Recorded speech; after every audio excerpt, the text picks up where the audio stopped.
இப்படி முடிய கத்தர் விட மாட்டார். எத்தனை பேர் நம்புகிறீர்கள்? சில உள்ளத்துக்கு இந்த வார்த்தை ஆவியானவர் தீர்க்க தரிசனமாய் சொல்லுகிறார். ஆமா, இப்படி முடிவதற்கல்ல கத்தர் உங்ககிட்ட பேசினது.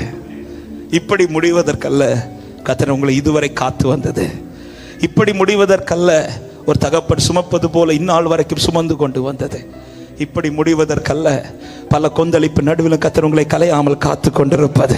இப்படி முடிவதற்கல்ல இந்த தீபம் இன்னும் அணையாமல் காக்கப்பட்டு கொண்டிருப்பது. ஆமென். நம்புறவர்கள் சத்தமாய் ஆமென் சொல்லுங்க பார்க்கலாம். ஹல்லேலூயா. கத்தர் இஸ்மவேல் பிறக்கிறதற்கு முன்பாகவே இஸ்மவேலை குறித்து அவ்வளோ வார்த்தை சொல்லிட்டார். இப்ப ஆகார் ஒரு முடி இப்படிதான் முடிய போகுதுன்ட்டு ஓரமா வந்து அழும்போது கத்தர் தட்டி, இப்படி முடியாது, இப்படி முடியாது, நான் என்ன சொன்னேனோ அது நிறைவேறிதான் முடியும்.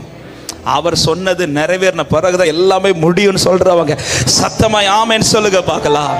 நம்பிக்கையோட போங்க. இந்த நாள் இந்த இரவு நேரத்தில் இந்த சத்தத்தை சமீபத்திலிருந்து தூரத்திலிருந்து கேட்டுக்கொண்டிருக்கிற உள்ளங்களுக்கு தைரியத்தோடு சொல்ல, இப்படி முடியாது. ஹல்லேலூயா. இது முடிஞ்சிச்சுன்னு உலகம் பேசும்போது நீங்க சொல்லுங்க, இப்படி முடியாதுன்னு சொல்லுங்க. ஆமென். கர்த்தர் ஏற்கனவே எல்லாவற்றையும் பார்த்து வைத்திருக்கிறார்.